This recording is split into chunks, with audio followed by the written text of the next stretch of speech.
Good morning, Nick. How do you like Wyoming County logging? Fine, haven't started yet. Yeah.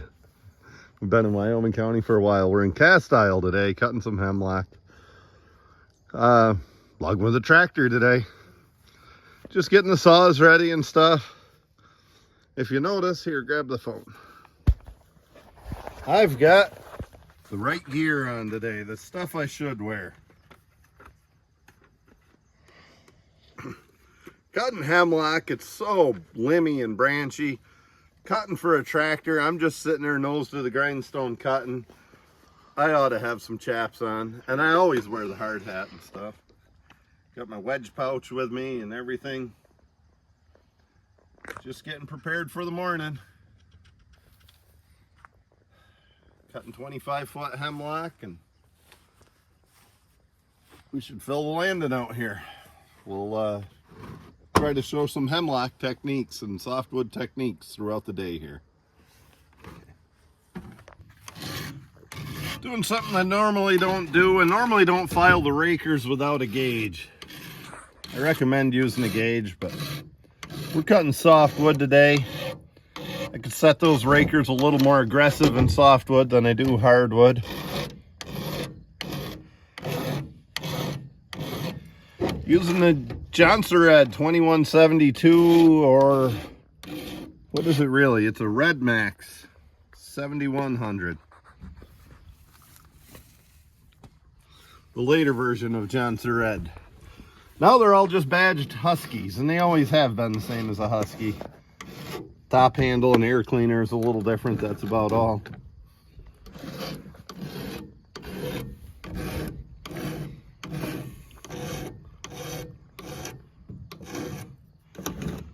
Oh, when I'm really cutting, I try to have all this stuff ready the day before.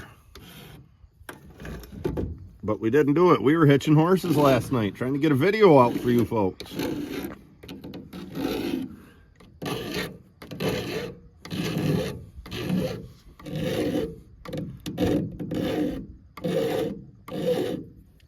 It's a good idea, especially in the winter, to fill your saws at the end of the day and keep them full.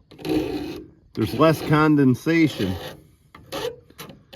happens in your fuel tank. Of course, you probably get the condensation, you make up for it with what happens in the fuel can.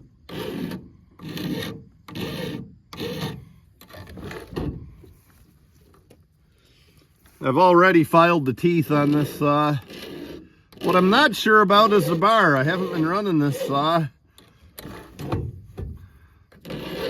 I can't remember. I almost think there was an issue with this bar, that it looks good, but it's actually tweaked.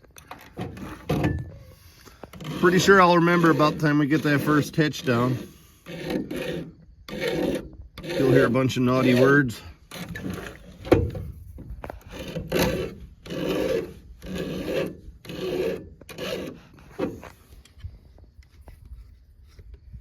My handy dandy pouch I got out at the Mount Hope auction. One of those local harness makers makes these.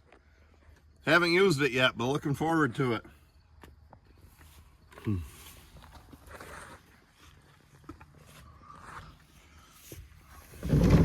So this is what we carry.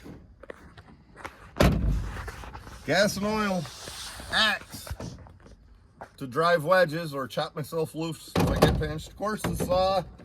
And I got some wedges on me. And of course, like Bobby Boucher, got to carry the water. I always did that even before that was a trend.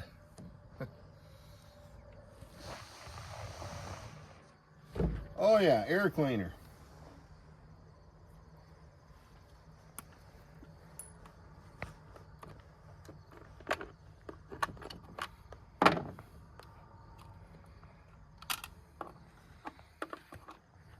Looks like it was clean. Boy, I just seem to remember we were having a bar issue with this saw, but it's been a long time since I ran this. I don't remember. I've had a lot of bar issues in my life, Nick. Yeah. Usually I was there too late with some good time buddies and got in trouble. That's my bar issues. I don't have that problem much anymore. I'm pure as the driven snow.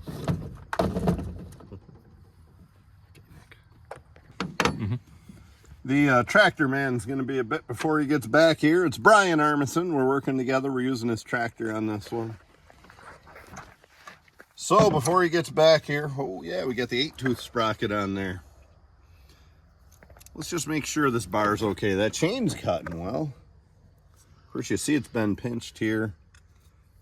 It really doesn't seem to have any edges on it. Sighting. Not that that's very accurate, but pretty well looks good. Maybe we'll flip it over and see what we have. First, I'll cut these edges a little. What happens when you run a chain loose? You get little burrs on your bar. And of course, the reason you run a chain loose is you've been running it dull.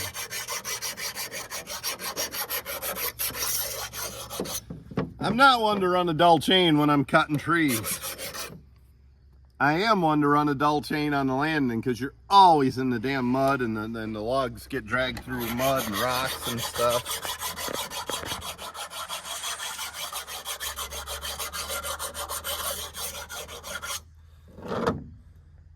So I just am not quite as good as filing as I could be when I'm on the landing.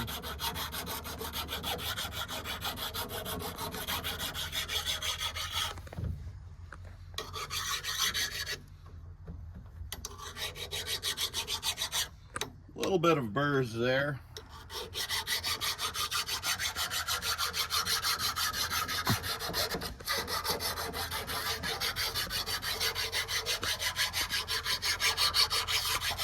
We're gonna flip this bar over, maybe that'll help. Maybe I'm all wet, maybe there's nothing wrong with this bar, but I seem to remember that there was. I hear a tractor coming, Nick. Oh yeah. Sounds like a Massey Harris, Ferguson.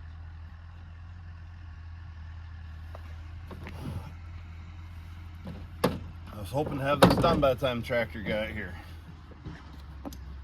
So we filed the burrs. Well, I was going to flatten the top of it, but my rasp that goes in here is gone. Hey, let's get to work, Nick.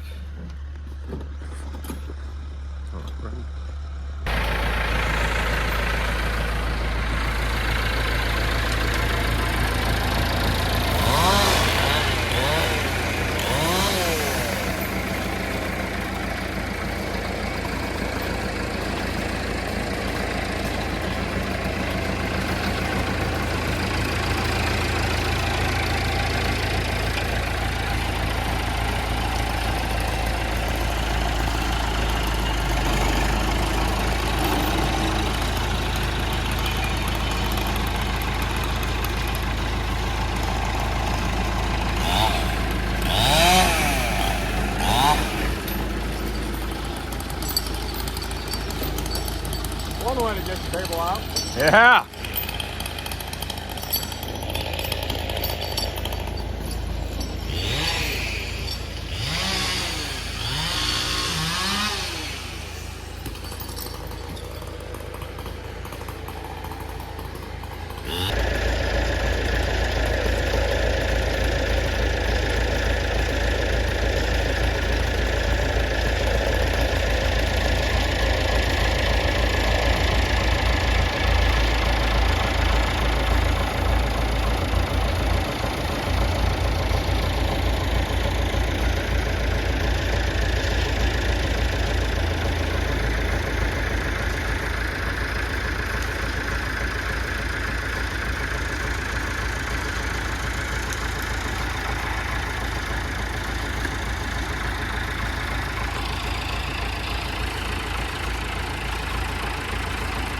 Got a pair of 25s out of that hemlock.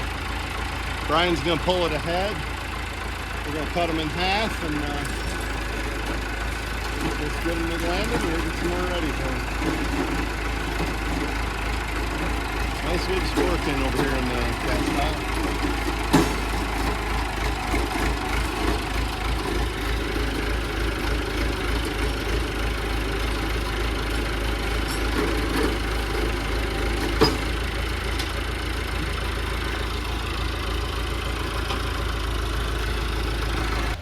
We put the choker on before I cut it. That way we can get under the log. And Brian's gonna pull 2 pieces up to the winch and skid it. That way it's not 50 foot of timber snagging through the woods, damaging young trees when we get 2 of them up close behind the tractor.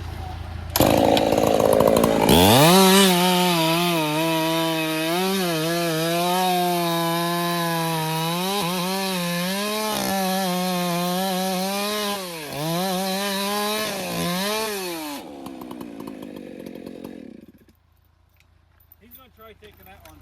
Okay. That'll be good too. Just leave it up where I get under. Looking out for you, Don. Glad about that. You want another one, Brian? No, I'll just take one right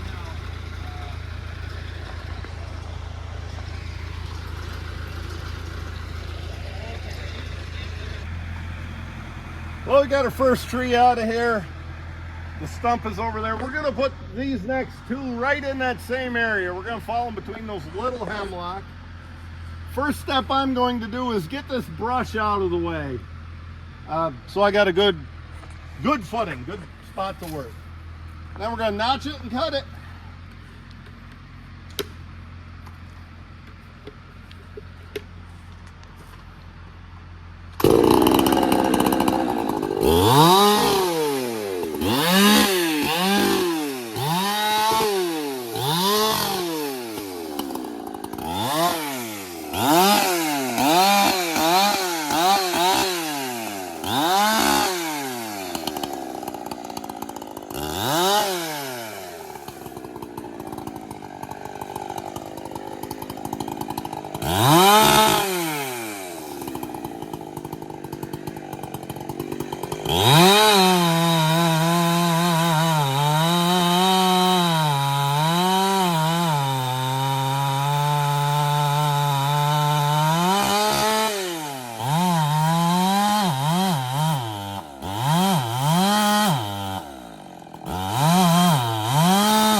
My saw started kind of running downhill. That bar is not just right.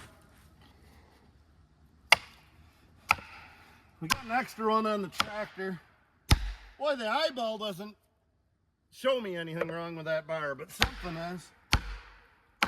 This is the heavy side of the tree. It's leaning this way. So we cut here first, start a wedge here, and then I'm going to be out toward Nick at the escape path, which I'll clean up a little better.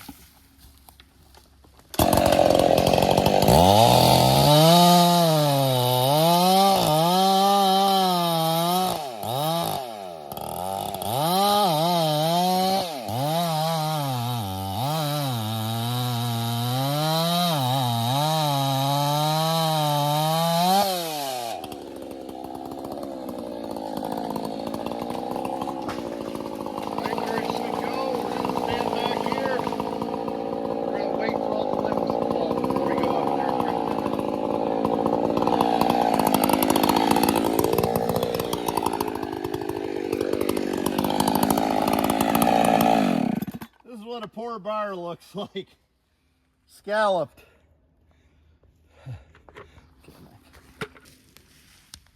Yeah, there's something wrong with my bar causing me to cut like that. It's not my chain, it's the bar. Gotta readjust the hemlock. I left a little too much hinge on here. But otherwise we're fine. I'll go up there and start limbing that and marking it out.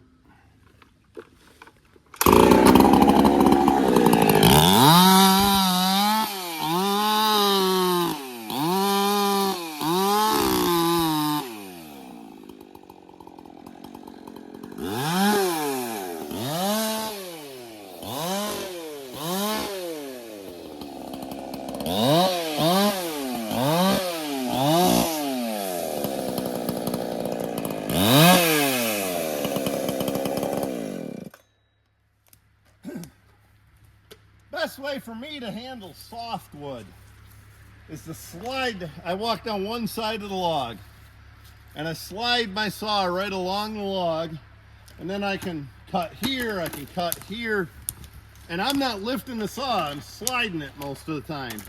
And then I can come back underneath, and I can kind of get the limbs pretty well that way. Most of these limbs are just dead limbs.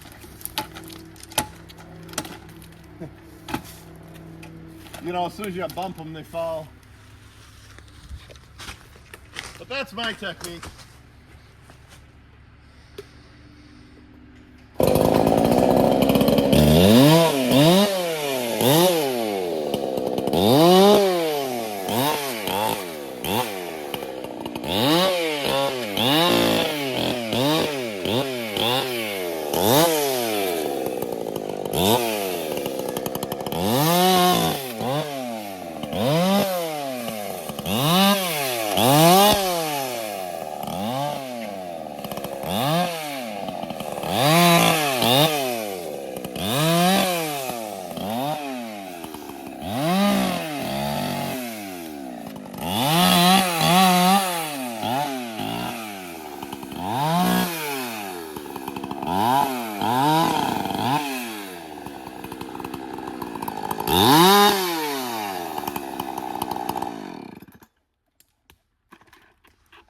That's what a good stump looks like from the first one we cut.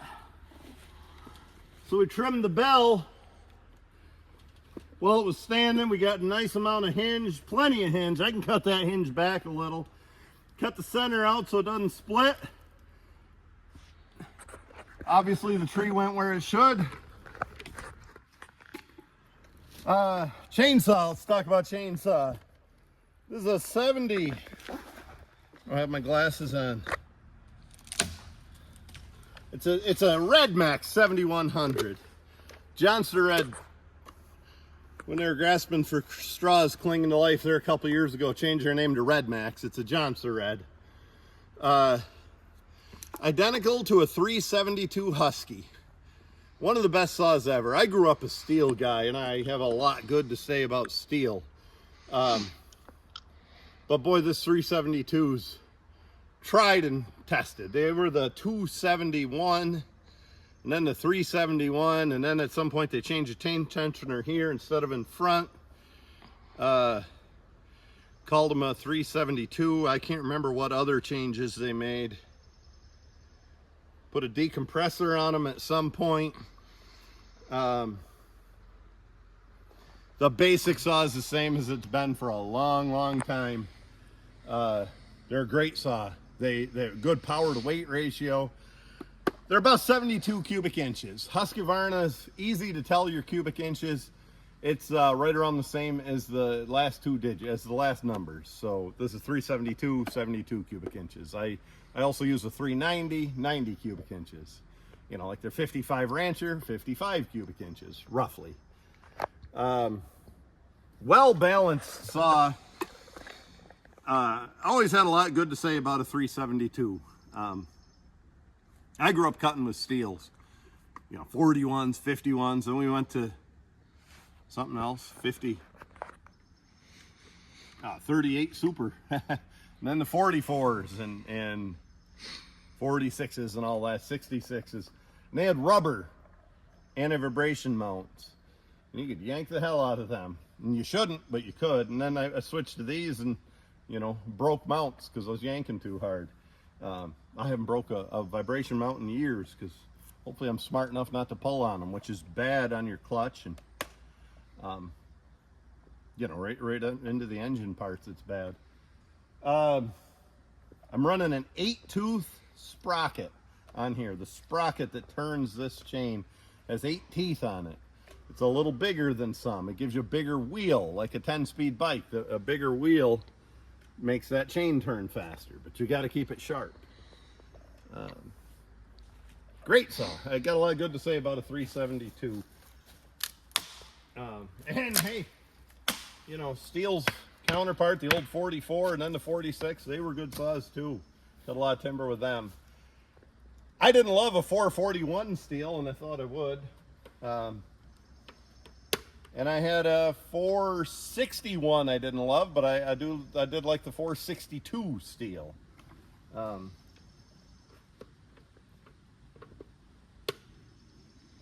And in the same range, there was a 575 Husky. Didn't like that at all. But I've run those newer Huskies, the 572 and the 590 or whatever they are. They're a good running saw. I don't love the way they balance, but they sure run and cut.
Obviously, this tree's hung up a little. That's why it's 7 or 8 feet in the air.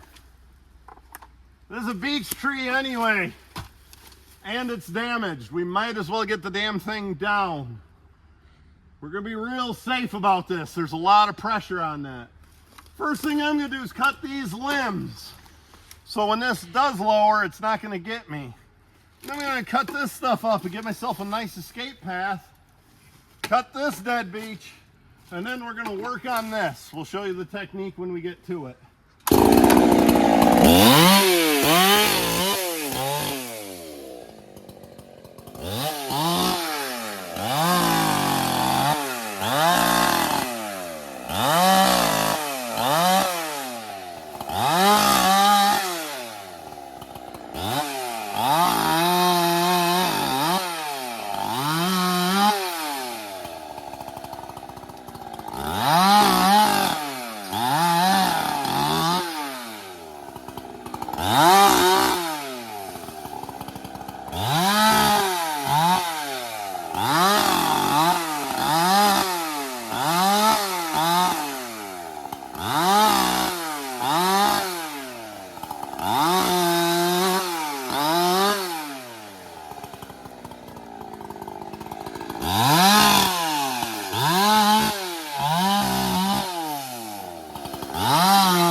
I'm gonna make another cut and nip at it and get the hell out here where it's safe. This hemlock's not gonna come toward me. It's stuck here. It's not coming toward me. It's gonna go straight down. But that damn thing can get me.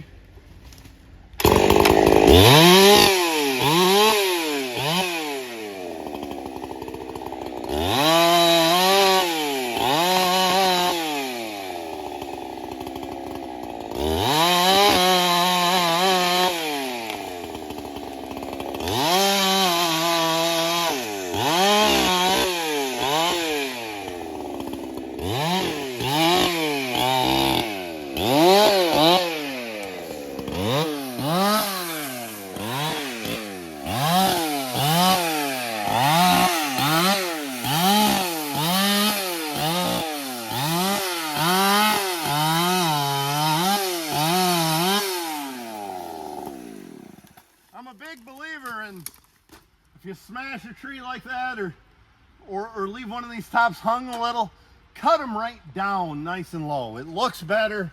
This tree was never going to recover anyway. That maple we scuffed will be fine, but this beech wouldn't. It looks a lot better when you cut them down low. You know, Hemingway said in the Green Hills of Africa, when he had to go after a lion, he wounded and it was in the bush, in the brush. And he said, you shoot your way into a mess and you shoot your way out of a mess. Well, when we're cutting timber and we get something like that, you cut your way into a mess and you cut your way out of the mess. You a Hemingway fan, Nick? I think he's pretty cool. He's a pretty cool cat. We're not on his bed.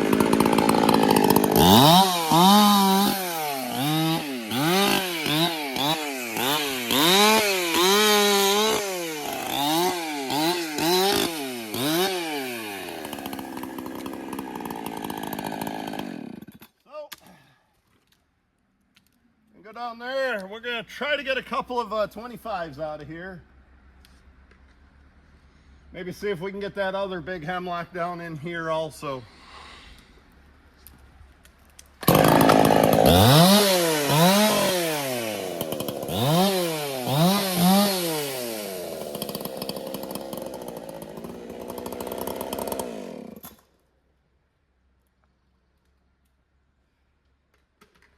Yes, I don't do this the traditional way. I use a scale stick, or I cut myself a 4-foot stick.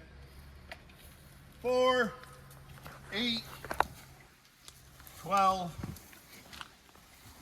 16, 20, 24. We'll get 25s out of this. And a foot is 25.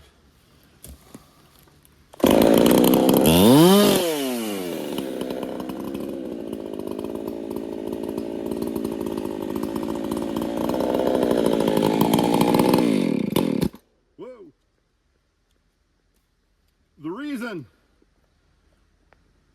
they like 25s, we've said this in the previous video, they can get 3 8-footers, 2 12-footers, a 10 and a 12, an 8 and what would it be, a 14, 16, I don't know, no, an 8.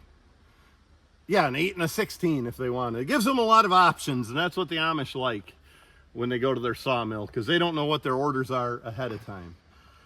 We're going to cut this here, but I'm probably not going to cut it just yet. We'll probably have the skidder tractor pull this ahead a ways, and then we'll cut it. That's why we follow them so we can, so the skidder can pull them straight out.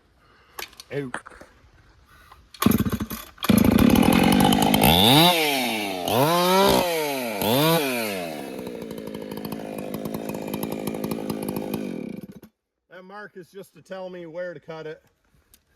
I just ring it. I just scuff the bark in case I want to change where I marked that, especially in hardwood. So here we go. 4, 8, 12, 16, 20, 24, and a foot.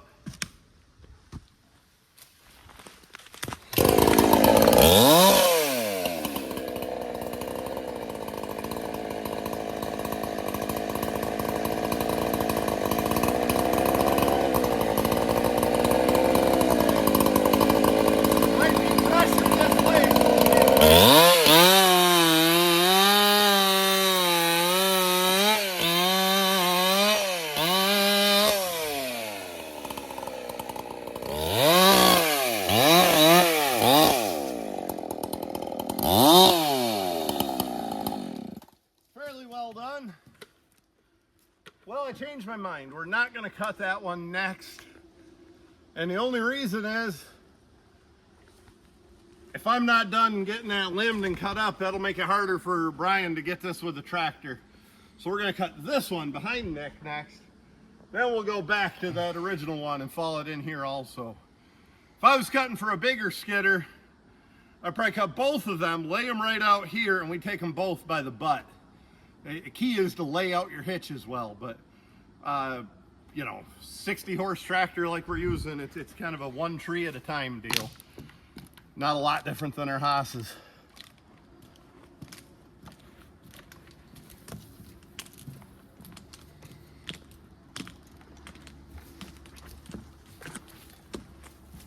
Well, we'll fight with the bar again.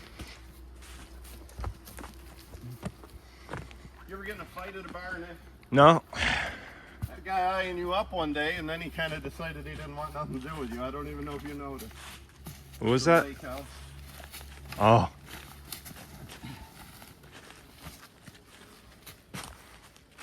Probably nailed his girlfriend or something. We all know you. All right, this one's going right out in there. Got a spot for it. We'll keep it off the road.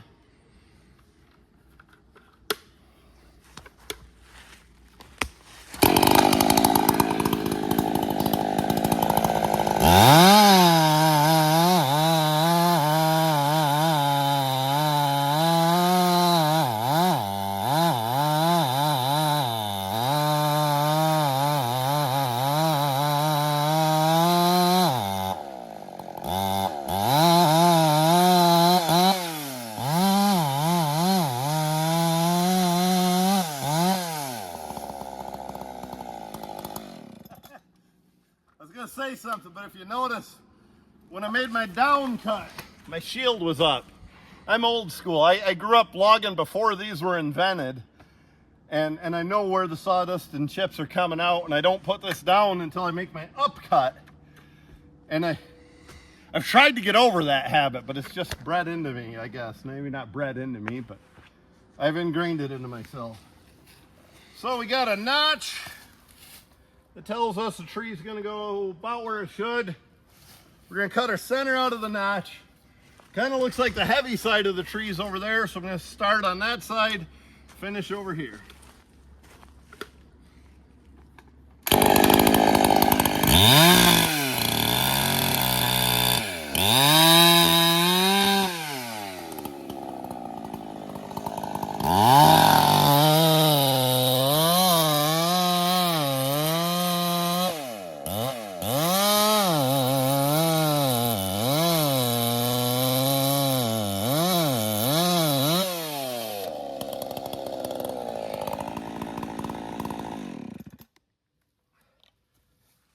Got the heavy side cut. Start a wedge here. We might or might not need this wedge. Chances are we might not have needed it, but I'd rather have it in there now than later, after we get pinched. And then we're going to cut this side here.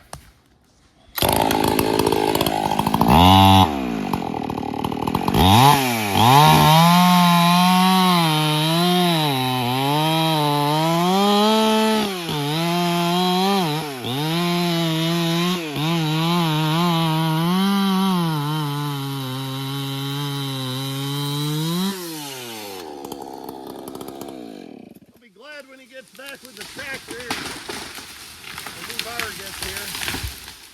That's a little shaky. She was shaking. So we're gonna butt a couple feet off this before we start. Get rid of that shake.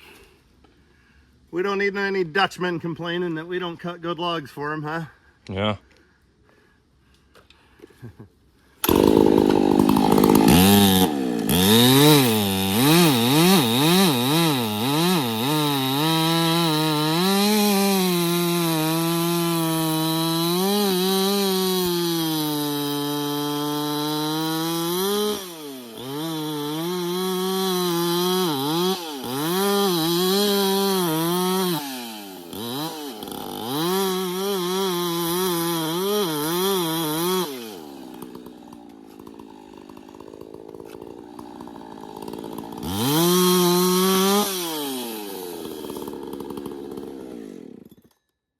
Up pretty well. That's acceptable. Now we're going to go through and we're going to limb this just like the other ones.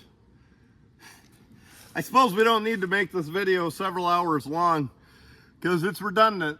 We're cutting hemlock. We're falling them. We're We're limbing them, we're skidding them. We'll probably watch us limb this one, and then when something interesting arises, we'll film that.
Stout, the landowner here in Castile, Wyoming County. And Don had a question about shake in hemlock. It's called wind shake, from the constant vibration, I'm sure. And well, that's a great example. You see that separation and how that black ring separates. It's even soft right in the middle. Oh, yeah. This tree had quite a bit of shake, as you can see. And the boards, the grain just wouldn't have any integrity. The boards would separate. Okay. So after years of doing it, your eyeball will kind of help you out, and we estimate where that shake ends. And right here it looks considerably better. And so I cut a 1.5 foot section out of that log to make it sound again. Based on your experience, roughly you want to cut it off to get rid of the stick. Yep. Out of the log. Yeah. I'd say one of every maybe 4 or 5 of these have it, but they're all cleaning up within a couple feet, so that's real good. It's a terrific standard hemlock for us. And what causes stroke in your opinion? It's just one of those things that the age of the tree gets to it after a while, and the wind and the literal shaking of the tree, the vibrations. Yep. And hemlock is less resilient to that than white pine or some of the other species that are similar. How old would you say this tree might be? Oh gosh, I don't know. The heart's a little offset. I can tell every time you worked in your woods, you said it was around 20 years ago. There's probably 20 growth rings. And look how dense they are after that. There are, I can't even count them. Maybe 20 growth rings per inch. Your woods was just kind of growing and growing, and then it just got a little slower every year. And then once you cut it 20 years ago, you got a lot more sunlight, and these trees got nutrients, and they just took right off growing quickly then. How tall that could be an 80-year-old tree. I mean, if that's 20 years and there's 20 growth rings of just 1 inch, and then it settles back down to maybe 10 per inch. It could be 80, it could be more than 80-year-old tree. How tall would you guesstimate this tree was, roughly? Let's see, I think we got 225 and a 12-footer out of this, or just, no, we got 225, and we went down to maybe 10 inches. So, 62. Yeah. Probably in the 75-foot tall neighborhood. Does the length of the tree, does that establish shape as well? Could well do that, yeah. I never thought of that, but I'll bet it does. And I think healthier trees are just more resistant too. The better root system and just, they're more stable. Well, thanks for the information. I appreciate it. Appreciate the chance to work here. No problem. No problem. Thanks, Nick.